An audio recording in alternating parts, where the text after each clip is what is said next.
I'm Nicole. Welcome back to my channel, where today I'm going to be doing a little alteration to this pair of shorts that I bought on Vinted recently. The alteration I'm planning to do today is to just change the design of this waistband. I want to still keep an elastic channel, but I want to make it deeper. And I may, if I have an allowance, add a tiny little paper bag waist along the top of it. I just think it would elevate the shorts a little bit more and they would just feel a lot more me. Let's go for a little try of the shorts and see what they look like currently. They are just a really simple, basic pair of shorts. There's nothing really at all special or unique about them in design. They have got some pockets here in the side. They've got currently an elastic waistband, which is 2.5 to 3 centimeters wide. And we've also got a little buttonhole channel to fit this bit of webbing. It's not really a hugely involved alteration I'm planning here. I just want to make the elastic channel of the waistband deeper. And I think we'll still keep the webbing maybe, but we can add some little embellishments or something at the end just to add a little bit more excitement. So let's just get them to the cutting table and let's start our alteration. As ever with alterations, we're going to start with a little bit of deconstruction. We are just going to unpick this line of stitching that is going all the way around the top of the shorts that is currently holding the elastic in place. Once I can get that channel open, we're going to remove the elastic and then we're going to work on creating a deeper channel for some wider elastic. I'm just going to start by unpicking a few stitches initially, and then I'm just going to get my seam ripper in there with the ball side in, and I'm just going to rip the seam across. Okay, we have unpicked that all the way around, so I can now go ahead and take the elastic out. We might as well also take the cord here out. And now let's take this to the ironing board and we are going to press all of this flat. Now that I've got the whole top pressed flat, I'm just looking at the shape of these shorts and they are very much like a box.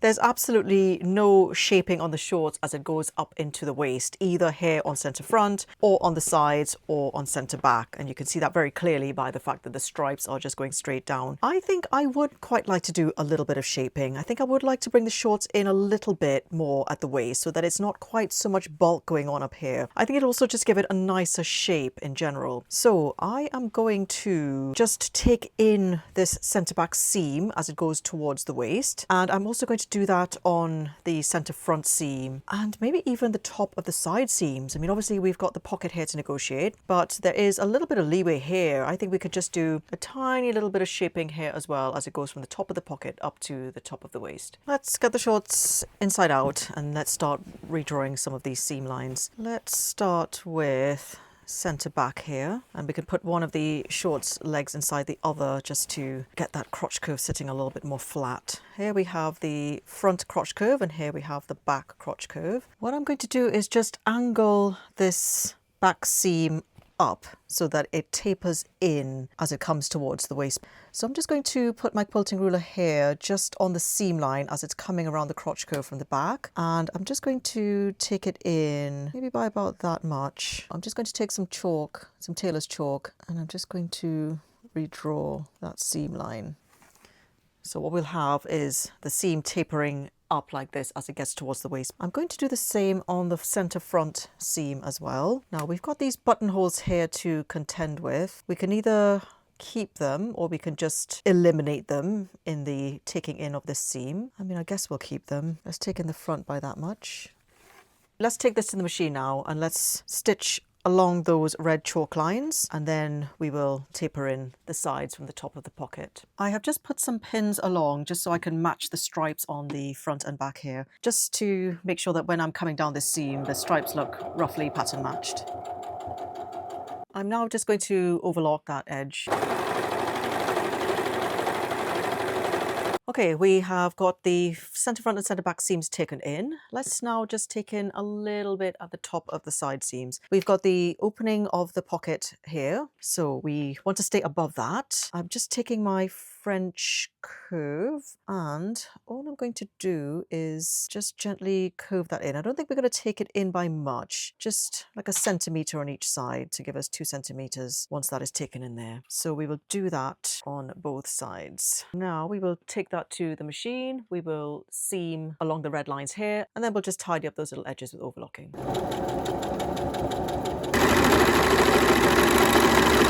Now I want to cut myself a little facing, because now that we have extended the top of the shorts, I want to keep the whole depth of this as my elastic channel. And then we've obviously got a seam allowance here. So I am going to put this little remnant of linen that I have in my stash under the shorts. I'm going to just trace off the shape along the top. It's going a little bit curved now because we've obviously taken in the seams quite a bit on the front and back and the sides. So we've created effectively this sort of curved shape. I am going to just trace right along the edge here. We'll obviously have to add seam allowances here on the sides, but I'm just going to trace the shape of that side seam there. And what I'm going to do now is just follow that shape of this curve. So if we're using a 5 centimeter wide elastic, then we need to go 1 centimeter seam allowance, 5 centimeters elastic, 1 centimeter seam allowance. So that is 7 in all. So we can actually just use our measuring tape. I'm just going to mark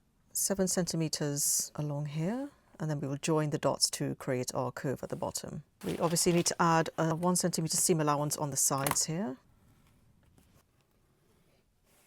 Let's just join these dots here. Oh my. So this is the shape of the facing that we need, but we need to cut 2, one for front and one for back.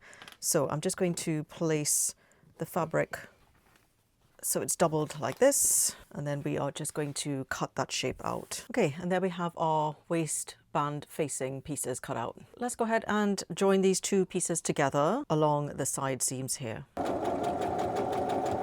I have got the facing constructed, so let's go ahead and sew it to the shorts. We are going to do that with right sides together, so I'm just going to pop it in there like that. I have got that all pinned together now, so we are going to take that to the machine and we're going to sew them together with a 1 centimeter seam allowance all the way around.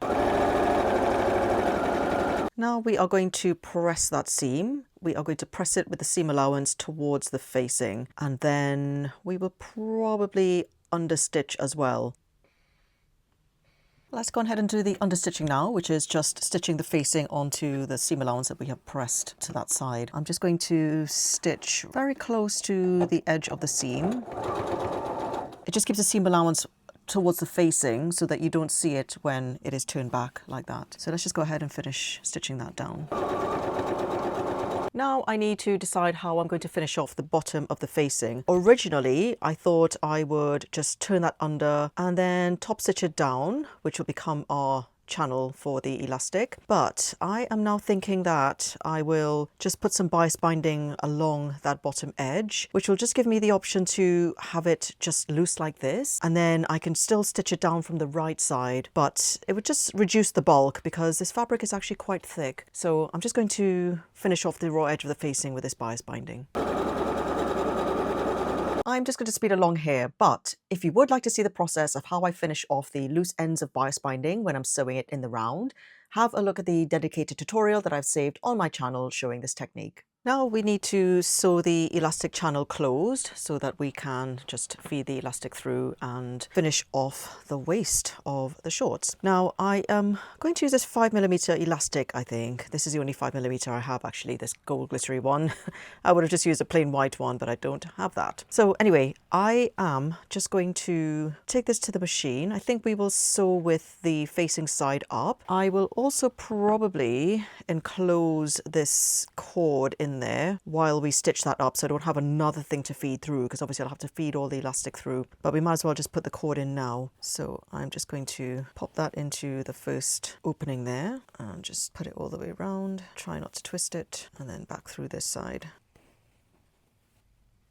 Okay, so let's fold that facing back down. Now let's take it to the machine. We are going to start on one side, stitch all the way around, and then just leave a gap of maybe about 5 or 6 centimeters so that we can feed the elastic into the channel. I just also have to make sure that I am enclosing the pocket bags when I do that stitching, because right now they're just sort of flapping around. So when I close down this facing, I need to make sure that I'm catching the pocket bags in. I'm just laying the elastic on top just to make sure that I am not going to make the channel too small. I am aligning the right side of the elastic with the stitch line here of the facing, and I am just keeping the even distance away on the other side as well.